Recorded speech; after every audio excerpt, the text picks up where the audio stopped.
Hello, my name is Pylon John, and welcome back to the grand city of Montmaquis, our Vanilla Plus build here in Cities Skylines 2.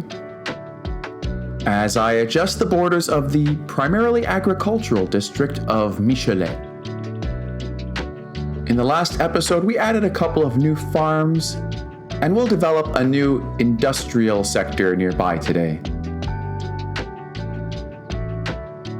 The day I'm editing this is the day that Colossal Order has released its decorations patch, its first patch after the summer holidays, and apparently it includes a long-awaited fix for the homelessness bug, but this video was recorded before the patch was released, so we'll have to wait and see what effect it has in Montmaquis. I want to start by developing this little patch of unused land between the farms and the highway on-ramp and off-ramp. It might be a good spot for some rural, low-density housing. But before I can get to that, it looks like there's a problem with our power grid that I'll have to take care of. Our production is adequate, but there's a bottleneck here since the power produced by this geothermal plant is fed directly to the city through low-voltage cables. So I'll add a new transformer station down here and connect it to the plant with high-voltage power lines. Using Anarchy will allow me to place power lines across tiles I haven't purchased yet. Then I'll hit play and... there we go, problem solved. As it starts to snow again, I decide that adding above-ground power cables will add to the realism of this rural area, even though there are already underground cables included under this dirt road for some reason. Now, doesn't that look better? Just watch out for that truck.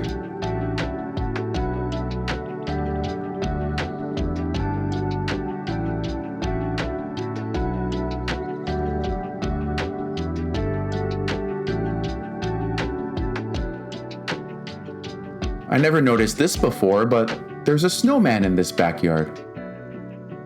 That's a cool touch. No pun intended. Now, back to our new residential development. I'll start by zoning it for low-density housing, but end up manually plopping a few to replace some of those that spawn in. Which unlocks Halo Heights, another signature building. That's going to be way too tall for Montmaquis. Next, I decide that this highway interchange is a little too close to the next one, and that it might actually make sense to have the highway come this side of the old rail lines. I'll start by grading the terrain. Again, I'd like to get it around 5% or less if I can. I'll then plop in another pre-made trumpet interchange, although I think I'll spend less time customizing it this time. Unfortunately, it seems that moving the highway over here has cost us 2 of our 3 old barns. I imagine this to be an important historical site that's worth preserving. Nudging the highway over a little further brings back a second one. That'll have to be good enough for now. I then try to figure out where to place my cargo train terminal, but then I realize it might make more sense to build the rail line first. It'll have to come up, or more precisely, down this way, before crossing the river and joining up with the rest of the line. I'll start over at the rail yard and realize that this existing line is just ridiculously steep. Like, it looks more like a roller coaster than a rail line. I mean, this is a slope of over 10%. Yeah, I'm afraid we're gonna have to do something about this. I'll start by moving the rail yard out of the way, and then deleting the existing tracks and the power lines so we can do some terrain work here. I'll start by lowering this a little bit. Then I'll move the rail yard back into position here. And connect everything back up. No, actually, I'd like to move the rail yard over just a little bit to line up better with the railway. To reduce the incline there, I want to move the rail yard to the left a little bit. And to avoid having to undo all my hard work, I'll try using Move It, but that kind of messes things up a little bit. 4.5% is still a little steep for a rail line, but that might be the best we can do here. In fact, I had to completely rebuild this rail line heading out of town, around the side of this mountain, actually moving it halfway up the mountainside to try to get at least a halfway reasonable slope, which should make for pretty cool views from the train and give us space to build something else at the base of the mountain beside the river. There are some pretty steep cliffs here, so I'll just try to smooth things out a little before moving on. And I'm actually pretty happy with how that turned out. Now we'll just have to redraw our train route. Apparently Penrith doesn't exist anymore. So now we'll send our train from Montmaquis station out to Caddo Valley, which is actually almost a French word. Oh, and we can't forget to replace these high voltage power lines. So we now have our railway going southward from the rail yard and over the river before reaching the cargo train terminal. And I'll have the railway go over the highway here, and then have it run along this road on the other side. I decided to keep it elevated over some distance to avoid conflicts with roads, but in hindsight, I don't know how realistic that is. Maybe let me know what you think in the comments. Now with the railway in place, I have a better idea of exactly where I should place my cargo train terminal. Then I can add a road going up and over the railway to connect it to the rest of town. Again, I'll use the alleyway here and try to limit the incline for all the large trucks that'll be coming this way.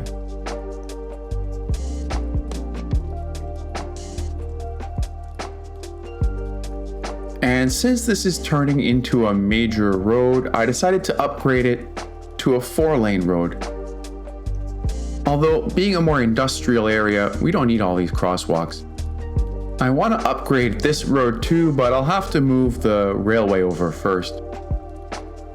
No, it's still too close. Forget it, I'll just anarchy it into place. Now it's time to get rid of these and replace them with something better. And considering how many employees we have over here, we should probably give them some dedicated parking. Here too. This should do it for the fuel plant.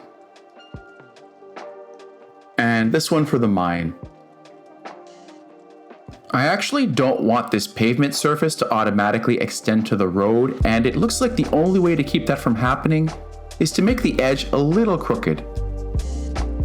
Now I want to place a signature building, and no, it's not one of those enormous towers, it's the switch-on factory, which we should be able to make room for in our new industrial district, and which should provide our residents with some much-needed jobs. I'll try deleting these roads and squeezing it in over here. And that is a tight fit. I will need Anarchy to make this happen. And no, I'm afraid that won't work. Even if I use better Bulldozer to delete sub-elements from the building. It was actually pretty hard to find an area flat enough for this large building, but I think this'll do. And this factory, which is appropriately occupied by the Ordinateur company, will provide us with another 247 jobs. And of course, I'll give it its own very large parking lot as well, which I'll end up moving in a moment. But first, let's see how our unemployment rate is doing. And it's actually gone up significantly to about 27%. In spite of all the industry we've added, our unemployment rate is up to 27%. And there's still a fair amount of demand for it, so I guess the only thing to do is add more. Right after I finish moving this parking lot over and getting rid of these trees.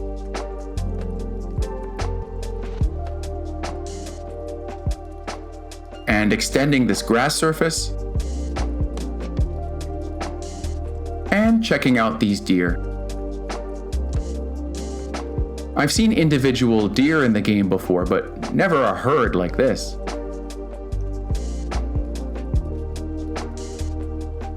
Okay, back to work. I almost forgot to create a train line from our new cargo train terminal to the outside world. Then I'll add a stone mine next to our existing ore mine. Again, we had one of these earlier in the history of Montmaquis, but it didn't work out.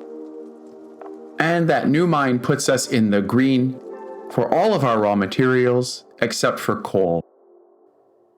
We're importing a negligible amount of coal. But our unemployment rate, still about 27%. Anyway, at this point I caved and decided to try the Road Builder mod. The vanilla roads just weren't cutting it for these rural industrial areas. Here I wanted to create basically the 2-lane equivalent of an alley. A simple 4-lane road with 1 meter shoulders. Now we can find it in the road menu, under small roads. And use it to replace this road and this road.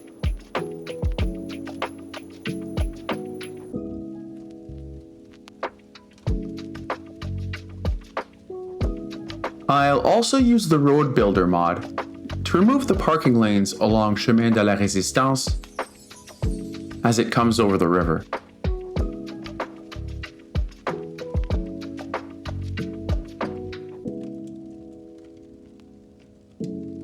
And I didn't notice this before, but this road goes right through a retaining wall, so we'll get rid of it. And yeah, this one too. And once again, I have to go through and enlarge every intersection for our truck traffic.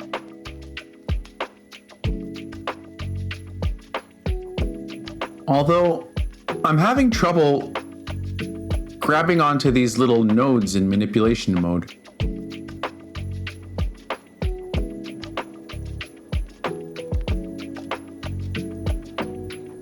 I'll then move this transformer station down here, closer to our heavy industry. With our road network ready to go, I'll now start zoning for industrial buildings. But I'm leaving lots of space in between each plot. This is because, well, firstly, this is a more remote area, and it wouldn't be as densely developed as the industrial district we created in the last episode. And the second reason is the terrain. It's kind of hilly out here, and putting the factories too close together will create some weird terraforming issues. Anyway, I'm creating lots of different lot sizes to try to get some variety here. And again, if any spawn in that I don't like, I'll just plop in a different building. Here we can watch industrial demand dropping in real time, although it'll bounce back in a moment. Our unemployment rate is now also coming down, thankfully. We're at about 23%. And I'll add some office zoning, although this one is creating those terraforming issues I was talking about.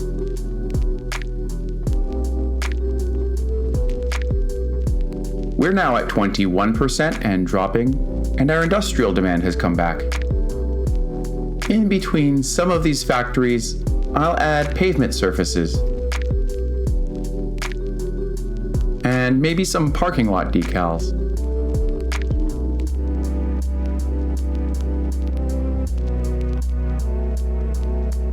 And there's enough pedestrian traffic along this road that I think I should upgrade it to the same road type that I created for Chemin de la Résistance there.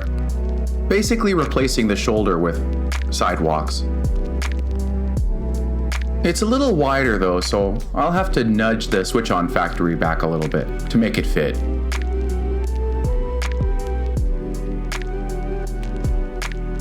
We don't want any large trees growing under these high-voltage power lines.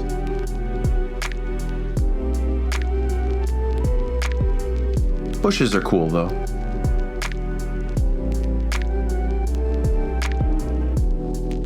We do want trees between these factories. In this area, I'll go with mostly alder and spruce. Once again, with wild green bushes to fill in the gaps. Of course, we might end up accidentally placing a few where we don't really want them. On the pavement surfaces we've placed around the factories, I might add lines as net lanes, as I have on the left here.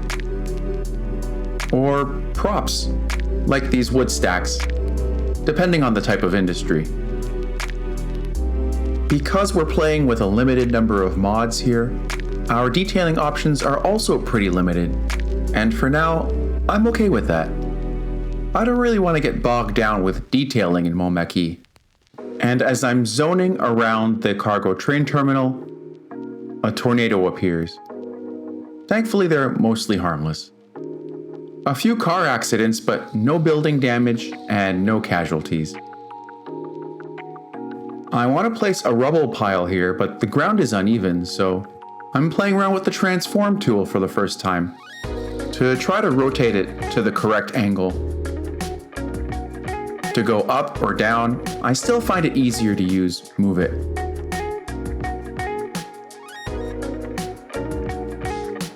And we now have our unemployment rate down to about 21%. Still way too high, but better. This parking lot is overkill. Let's replace it with a smaller one. And get rid of these grass strips. They don't really fit in here. And now it looks like garbage is piling up at our oil wells.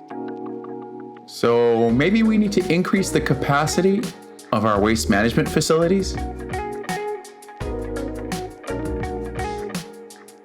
Now, I could place this hazardous waste collection facility around here somewhere.